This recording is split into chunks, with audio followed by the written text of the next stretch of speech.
Author's note, here's the next chapter. Enjoy. Chapter 8, School Drama. Monday morning had come. "Boys, get up! You have to go to school!" Solomon shouted up the stairs. Isn't Solomon getting tired of yelling that by now? "Yes, Grandpa," 4 voices replied. It wasn't long before Yugi and Yami came downstairs, dressed and ready for school. A few moments later, Atomu and Haber followed. Solomon had gotten in late the night before from his trip, and the boys had already been asleep, so he hadn't seen them. He was surprised by one thing. "Yugi, what on earth happened to your hand?" Solomon asked.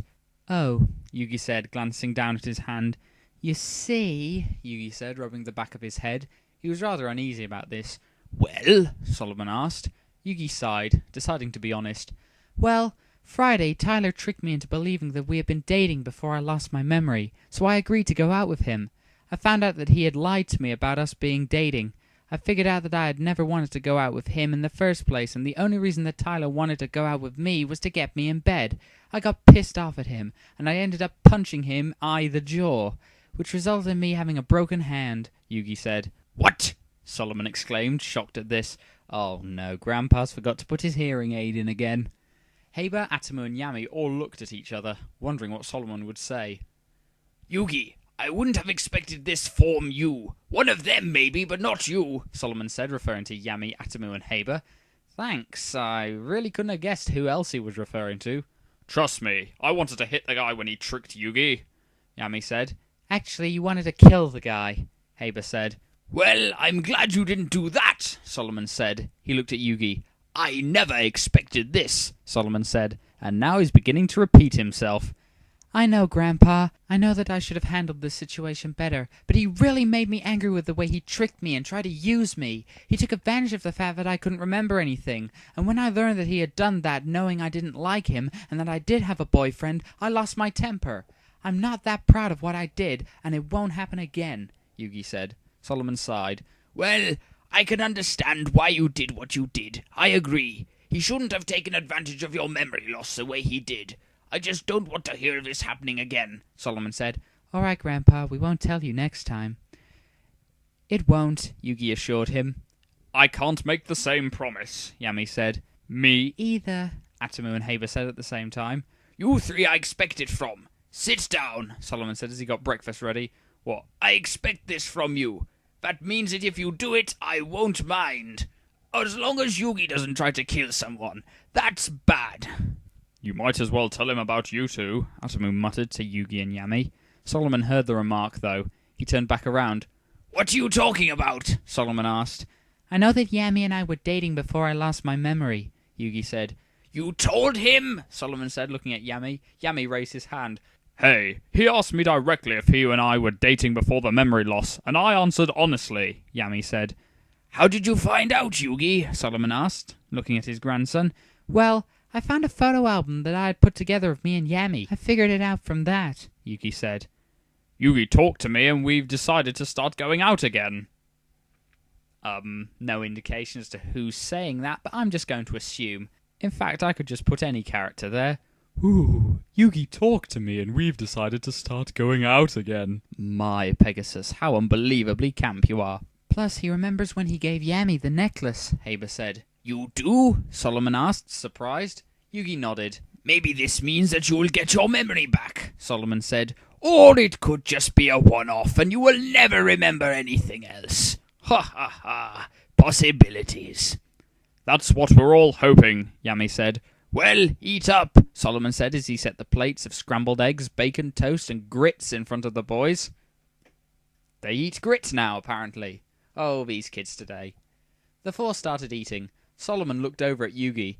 "I'm glad he's remembering. I know it has probably made Yami feel better," Solomon thought. He turned away so that they couldn't see his smile.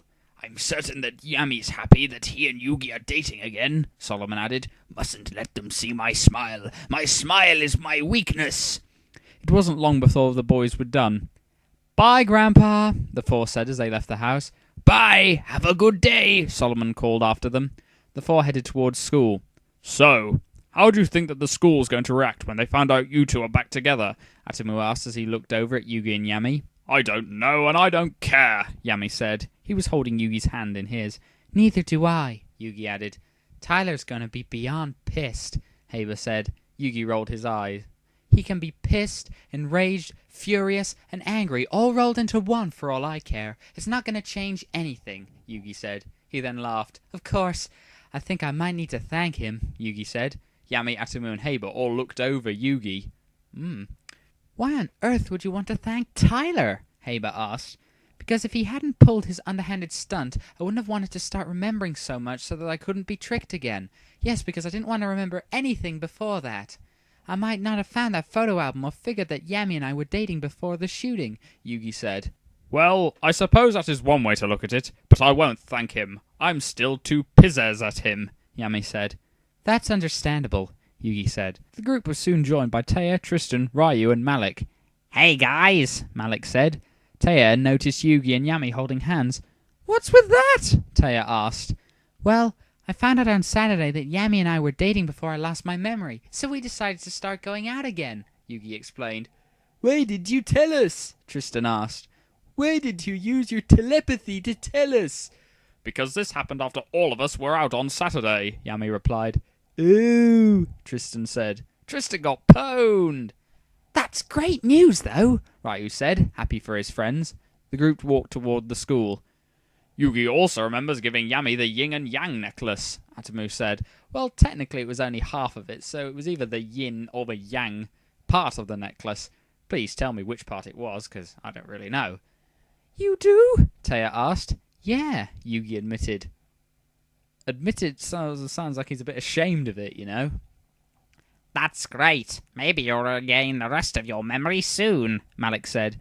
They soon arrived at the school and joined Seto, Joey, Serenity, and Mokuba, who were talking about Yugi and Yami dating again and Yugi remembering the necklace. How do they know? That's great, Yug. This is a terrific breakthrough, Joey said ecstatically. It's a start anyway, Yugi said. Has anyone seen Tyler by any chance? Atomu asked. No, why? Serenity asked. I was just wondering how his face looked, Atomu said, snickering. Beautiful, Atomu thinks inwardly. That would be great to see, Mokuba added. Come on, Seto said. The group went into the school building and went to their lockers to get what they needed for their first class. After that, they headed to their classrooms. Yugi, Haber, Taya, Ryu, and Seto were all sitting in their first class. Yugi, how did you figure out that you and Yami were dating? Taya asked. Well, when I told Tyler I knew I hadn't been dating him, he asked me if Yami had told me that. It made me wonder. Then, I was looking through my closet at home and found a photo album I put together of me and Yami. Some of the photos were of us kissing, so I pretty figured it out from that. I asked Yami about it for confirmation, Yugi said. How ironic that a gay man would find out who he was dating by looking in a closet. And you decided to start dating again? Ryu asked. No shit, Ryu. Well, I've been having feelings for Yami since I got home from the hospital. I knew why then, Yugi said. Well, it's good to know that now, Taya said. Yes, maybe Yami will stop acting so depressed now that you're dating him again, Seto said indifferently. You're such a romantic, Taya said sarcastically. Seto shrugged. Doesn't bother Joey, Seto said. Haber saw Tyler when he walked in and started snickering. What? Yugi asked. Tyler's got quite a bruise, Haber said. They looked and saw that Tyler's face was badly bruised. Served him right, Yugi said. It wasn't long before class started. The day had passed pretty uneventfully. Then lunch came. Yugi and Yami walked over to where their friends sat for lunch and joined them. So, how's the day been, Yugi? Atomu asked. Why? Yugi asked. I figured there would have been people commenting on the fact that you and Yami are together again, Atomu said. I haven't really paid attention to what anyone said, Yugi said. It doesn't really matter, Yami added. Then Bakura and Marik came running up to them. What did you do? Ryu growled. What? Bakura asked. When you run up like that, it usually means that you've done something, Ryu said. For once, I can honestly say we haven't done anything, Bakura said. Really? Malik asked, surprised. Yes. Is that so hard to believe? Marik asked. Yes, the entire group said. Well, we didn't do anything, Marik told them. Bakura turned to Yugi. Shrimp, nothing did happen on that date with Tyler, right? Bakura asked. Other than him making an ass of himself and me breaking my hand by breaking his jaw, no, Yugi said. Why? Yami asked. Because Tyler told his friends that you slept with him, Yugi, and it's all over the school, Marik said. Yugi nearly choked on the food he had in his mouth and started coughing violently.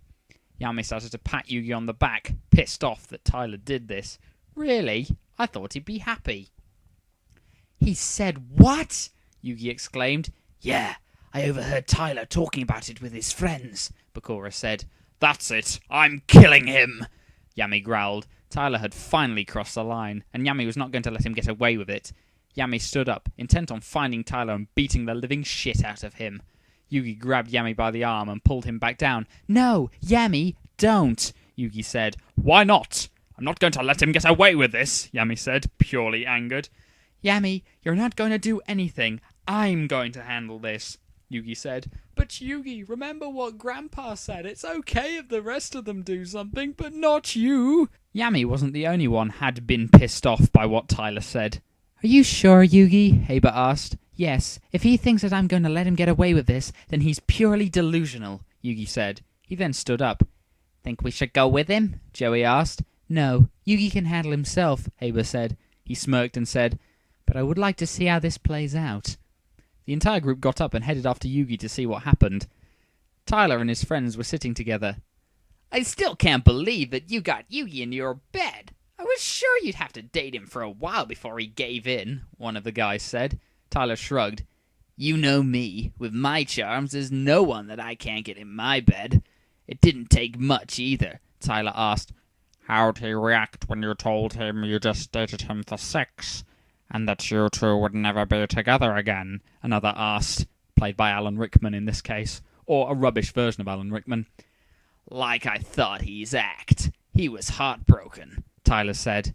Maybe that's why he went crawling back to that low-life Yami, another said. He laughed and said, I wonder how he'll react once he finds out that his precious Yugi slept with you. Probably dump his ass, Tyler said. He smirked and said, I have to admit that he's pretty good in bed. Probably why Yami kept him around. Likes fucking him. Thank you, Tyler, for spelling it out for us. They were talking loud enough that others would hear. Tyler was wanting Yami to hear in hopes that Yami would dump Yugi again in anger so that maybe Tyler would have a chance to make his claims real. The next thing the group knew, a pair of hands had slammed down on the table so hard that the table shook. Tyler and his friends were startled by this and looked up at Yugi. You know, Tyler, there are some low and sick people in the world, but you have to be the most devious, the most disgusting, and the biggest lying bastard that I've ever met, Yugi growled. What are you talking about? Tyler asked.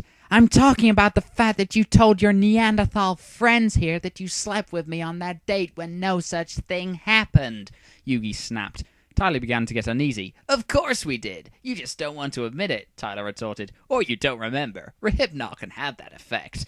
Yugi's eyes flared angrily. I never slept with you, and I would never sleep with a person on the first date. I knew before the date even began when you were talking to your low-life friends that you had lied to me about us dating and that you weren't my real boyfriend. You kept trying to seduce me during the entire date, and I never gave in. When you finally suggested we go back to your place, I let you have I punched you, told you that I knew you had lied your ass off to me, and I punched you a second time when you tried to stop me.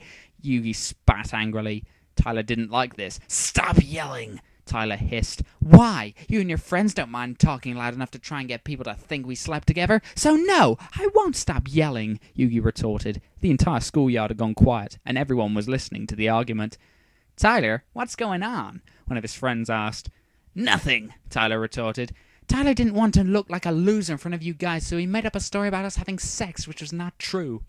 I never went to his place, we never had sex, and he most certainly didn't charm me. The only thing I gave him was a broken jaw and that bruise, Yugi said. You said you were jumped, another said. Shut up, Tyler snapped. It didn't take much to figure out that Tyler had lied. And just so you know, Tyler, Yami and I never had sex, so no, he doesn't stay with me just because he likes fucking me. Yami's with me because he loves me, an emotion I don't think that you will ever know. And just so you know, I'd never sleep with a person on the first date, Yugi said, like you repeated earlier on. So what, like Yami will believe it? Tyler said. Actually, Tyler, Yami said, drawing attention to the group, I'd believe Yugi over you any day. And just so you know, I don't like you thinking you can lie just to look good to people like your friends, Yugi said.